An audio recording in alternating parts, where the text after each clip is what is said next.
Finally, our new house was ready, and I could hardly contain my excitement about starting this new chapter. But then, out of nowhere, my in-laws arrived. "We'll be moving in here," they declared. "Please ask your parents to vacate the premises." Stunned, I looked to my husband for support, but he just took a deep breath and said, "Do as they've asked. Please inform your parents gently." Without another word, my in-laws began unloading their belongings. As they eagerly explored their new home, I couldn't help but ask, "Do you even realize whose house this is?" "My name is Nina. I'm 35 and have been happily married to my husband Matt for 3 years. We don't have children yet, but our life together is full of love.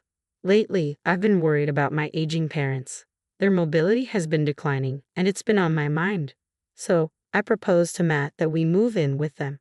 He was completely on board, saying, "Living with your parents is no problem. It'll allow us to take care of them, and you'll have peace of mind. It's a win-win situation."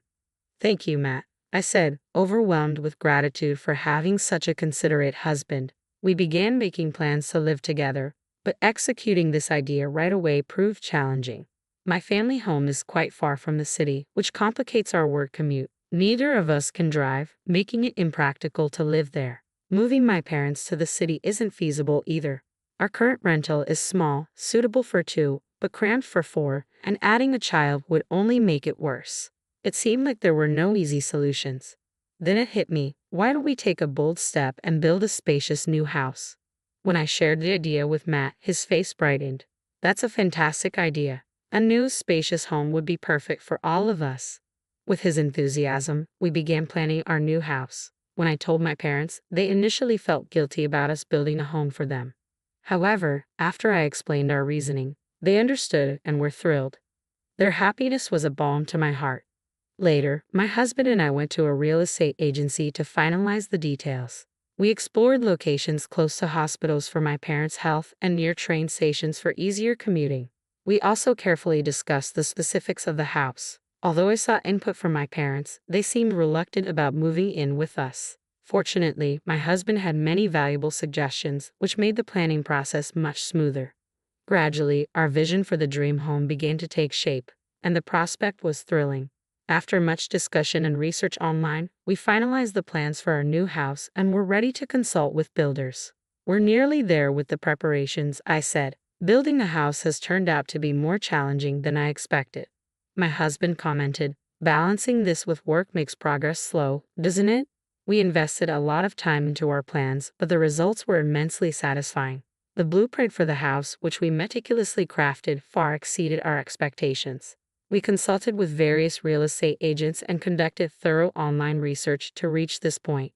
Now, all that's left is to eagerly await the completion of the house. It will take some time, but the excitement and anticipation are boundless. However, as the project progressed, my in-laws started reaching out more frequently. "Dear, we heard you're building a new house. Is that right?" "Yes, that's correct. We're aiming to finish it by the end of the year." "How wonderful. I'm so impressed with Matt's efforts. To keep us updated with all the details. We'll visit you soon." "Okay, sure," I replied.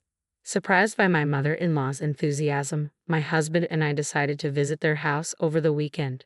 They welcomed us with warm smiles. Building a brand new home is such a joyous event. Just thinking about it is exciting, isn't it? My father-in-law said, almost as if he were reminiscing about his own experiences. "Yes, we're very excited. We're hoping the construction goes smoothly and finishes quickly so we can move into the new house as soon as possible." We all shared a laugh. It's definitely an exciting topic.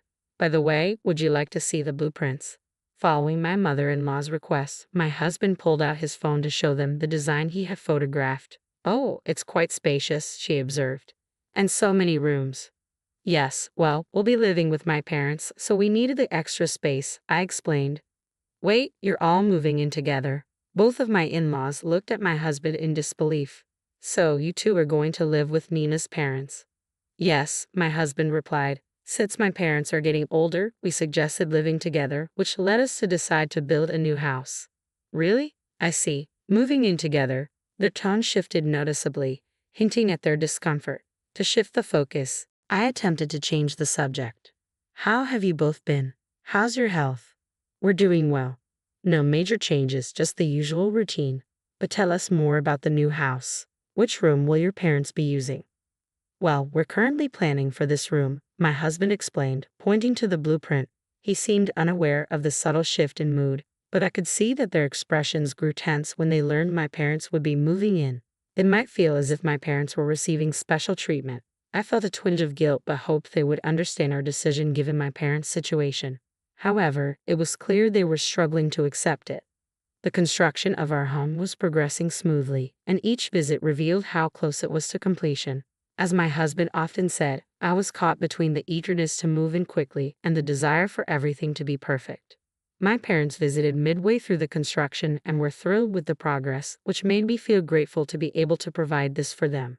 However, I was concerned that my husband had been visiting his parents almost every weekend lately. Are you planning to visit your parents again this weekend? Yeah, I am, he replied. You've been visiting them quite frequently since the start of the year, I noted. I want to show my appreciation to them as well. That's why I've been making an effort to visit them on my days off. I understand.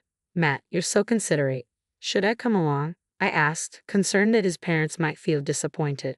Perhaps they had hoped to live with us, and I thought visiting them might be a good gesture of goodwill. But my husband reassured me, it's all right, I can manage it on my own, and he left for his parents' home. I decided to honor his choice and promised to support him as needed. Time passed quickly, and our new house was finally ready. On moving day, we loaded the car with boxes and headed to our new home, brimming with excitement. When we arrived and saw the house, I was so overwhelmed that I couldn't help but exclaim, "Wow, our new home." It marked the start of a new chapter. I began envisioning our life there, cooking while watching my husband and our future child playing in the yard or enjoying a family barbecue. These thoughts only fueled my excitement further. My parents, who were set to move in with us, called to let us know they'd be delayed due to traffic. They told us to go ahead and start settling in, but I said, "We'll wait for you," intending to share the same with my husband. To our surprise, my husband's parents showed up unexpectedly. I was stunned and stared at their car in disbelief.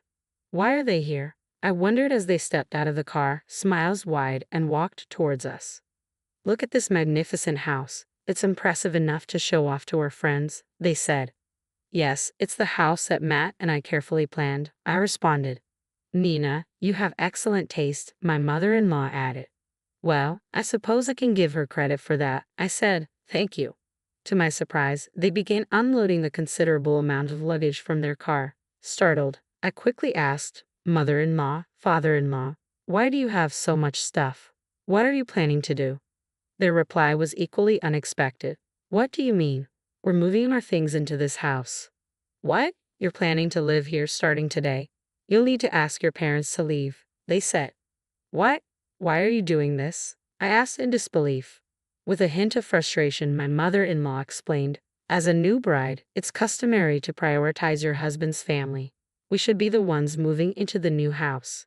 Once you understand that, please let your parents know we're busy moving our things. Feeling overwhelmed, I turned to my husband for support. He took a deep breath and said, do as she says, just let your parents know gently. But this house was intended for me and my parents. I can't accept this decision, I protested. He responded with visible irritation. Didn't my mom just say that it's natural for a wife to prioritize her husband's family? We can address your parents' situation later. I was in disbelief. It was clear that my husband was either heavily influenced by his parents or had always shared their perspective, which was now more evident than ever. Come on, help with the moving, he said. With that, my in-laws began unloading their belongings, even though neither my parents nor I had entered the house yet. They proceeded without permission. Oh, how wonderful. The interior is just splendid, they exclaimed, eagerly exploring the house. I confronted them. Do you know whose house this is? What? They responded, momentarily taken aback. After a brief pause, they turned to face me. Whose house? Of course, it's Matt's house. Are you suggesting you have a claim to it? Since you and Matt are living here and he's put so much into building this house, you have no right to make any claims without letting me explain first. My in-laws seemed to have jumped to conclusions and were blaming me. It appeared my husband hadn't shared details about our finances with them. Why would your parents live in Matt's house in the first place? They questioned. Yes, it's strange. Poor Matt, having such a demanding wife and parents, they added. I was at my breaking point. Why was I being criticized for their misunderstandings?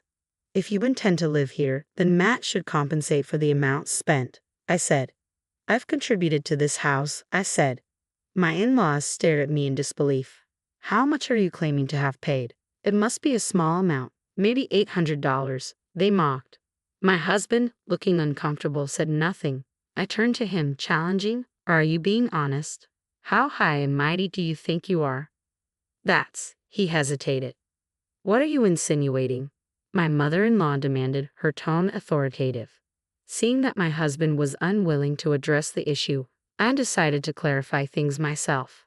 I pay for this house entirely with my savings. If you plan to live here, I expect repayment of $355,000 for the cost of the house. My in-laws were stunned, their mouths agape and eyes wide. They turned to my husband for confirmation. Matt, is this true? Did Nina really buy this house? They asked. My husband nodded slightly. Yes, Nina bought the house. She got a promotion quickly and now earns more than I do. But you've been working for a long time as well. And you graduated from a prestigious university. Shouldn't you be earning a decent salary too? Well, I made a significant mistake at work. I can't get promoted and even had a pay cut. Now I'm earning as much as a new employee, my husband admitted. When he revealed this, my in-laws were at a loss for words. We never imagined Matt would be in such a situation. After a moment of silence, their attitude shifted entirely. They began apologizing to me. Nina, we're truly sorry for our earlier comments. We misunderstood everything. Please forgive us and let us stay in this house. What? They continued to apologize profusely, and my husband bowed deeply. Please, it's my fault for not telling you sooner. Let us stay here with you. I was completely taken aback by their words and actions. No matter how much you plead, I can't accept this. I built this house to live with my parents. If that's not possible, there's no point in having this house. If you want to live here, you'll need to pay me $355,000. We don't have that kind of money, they replied. Then it seems you'll need to find somewhere else to go. Wait, we sold our previous home and moved out. If we're evicted from here, we have nowhere else to go. Nina, please let us stay. Your parents can live with us too. What are they thinking? Living under one roof with a couple and both sets of parents is unmanageable. I can't agree to that. If you sold your house, you must have some funds left. Why not use that to find a flat? Hearing this, tears welled up in my in-laws' eyes. The truth is, we lost a significant amount in a bad investment. The money from selling our house and our retirement savings went toward paying off that debt.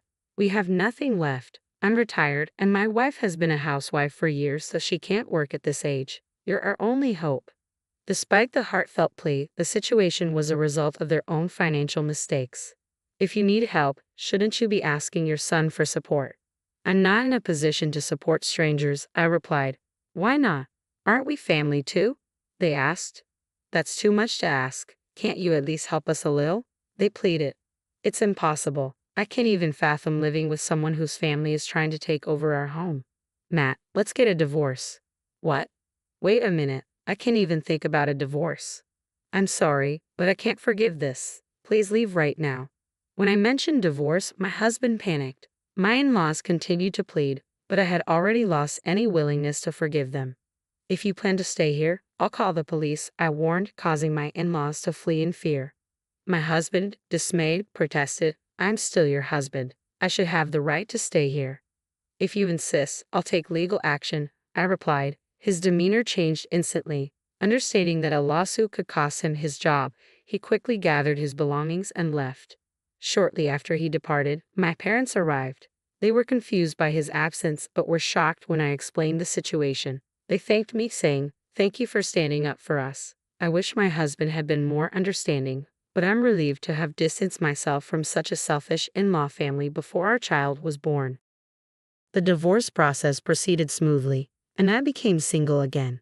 Now, I enjoyed peaceful days in our newly built house with my parents.